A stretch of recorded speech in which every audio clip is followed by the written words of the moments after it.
G'day all, just listening to some Indos on a Saturday afternoon over here in Perth. I'll just turn this down a bit, they're booming in. Yeah, it's amazing, their signals. I don't think they're running 12 watts up there, that's for sure. Just a quick overview of the continuing series of how many CB radios has this guy actually got. Probably got a few. Started off 1 and 2, and I just really honed in on anything of an 858 board, mid 1970s, the golden era of CB radio, if you want to call it that, when it first became legal. And this particular radio here, the Cobra 139 XLR, is an outstanding piece of CB radio as far as I'm concerned. I love the way its form factor, I love the way it looks. It's a bit quirky, it's a bit different to normal CB radios.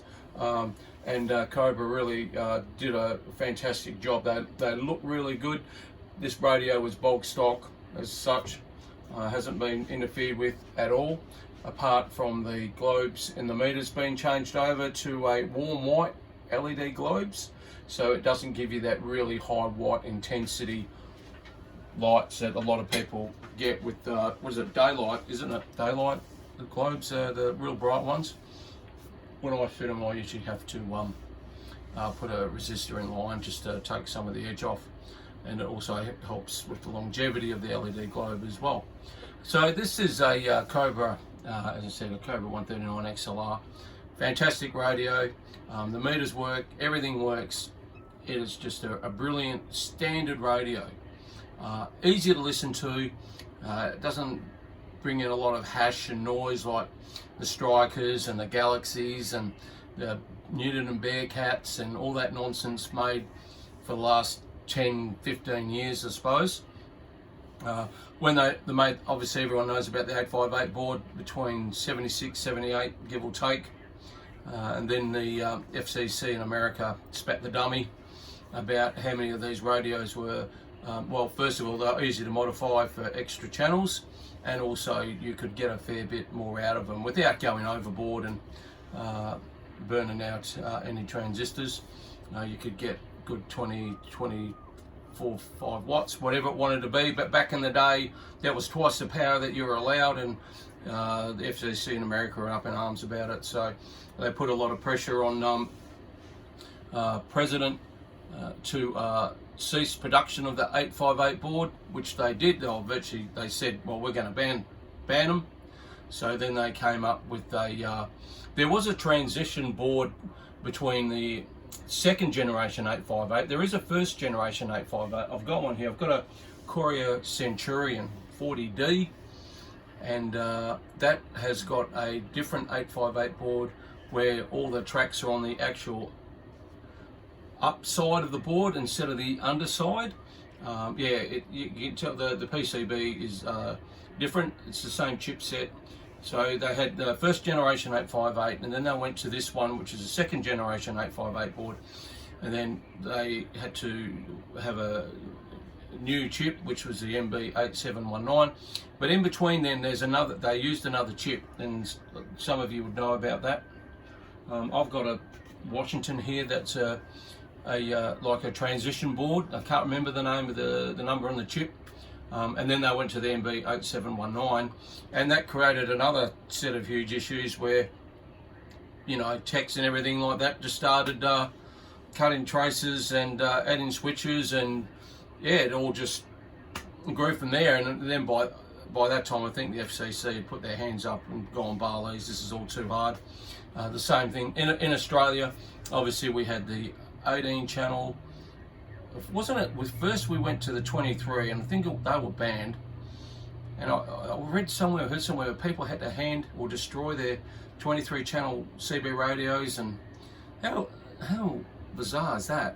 And then they could only have 18 channels, and then obviously for everyone that had CB radio back in the day, 18 channels was just chock-a-block. I can remember when I was a young bloke, you couldn't get on, and even if you were a young bloke then, you weren't allowed on sideband because you're an annoying little bugger and with a little squeaky voice, and you weren't allowed in to the sideband channels, and obviously the adults had them, and you were just a little kid and a little. So because those bands were so full of operators, and also then the morons started playing music and the usual stuff, and I was listening to this last night on a Friday night over here in Perth, and there's some clown playing music on channel 35 lower side. I cannot believe that 40 years later there's still, and these would be grown-ass men playing music on a call-in channel on CB radio. And I know the guys in the eastern states have a lot of trouble as well. I read some of the stuff on Facebook and everything. I just can't believe grown men act like that. Anyway, only because their wives let them, and the wives probably wouldn't know what they were doing, and if they did, they'd probably get dragged around by their ear. Okay, having said that, back to the 139 XLR. It's a great radio. Two really good, easy to read meters, and SWR meter, power. That's all you needed. It had a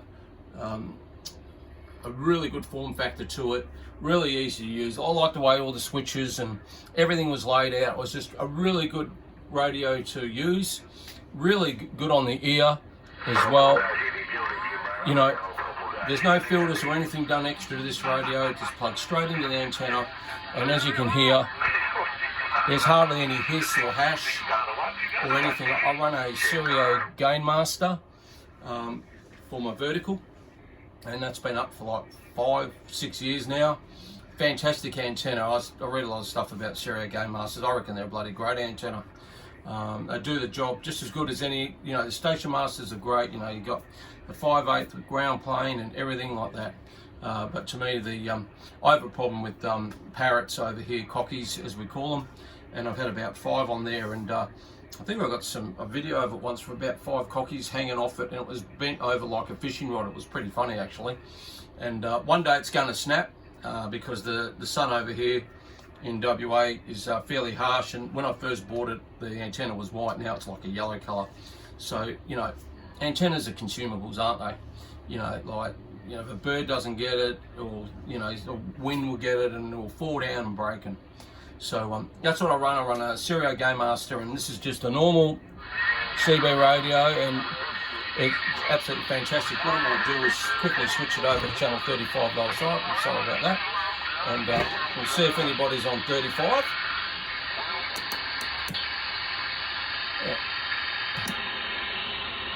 Yeah, it's fairly quiet.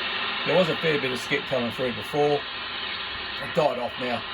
Yeah, getting a bit late in the evening, but then again, an hour from now, all of a sudden it just goes bang again.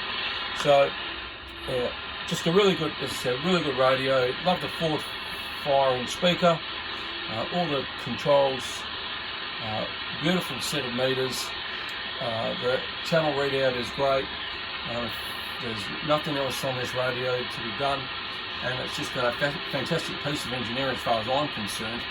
And I've actually got 2 of those. I've got one in its box, and this is like the one, as I said, I rotate radios through, and this is the next one in the series of CB radios. And yeah, just a great, honest, everyday CB radio from back in the 1970s when they made stuff to last. And yeah, I'm pretty lucky I got hold of this one. Okay, thanks for watching. 73s for now.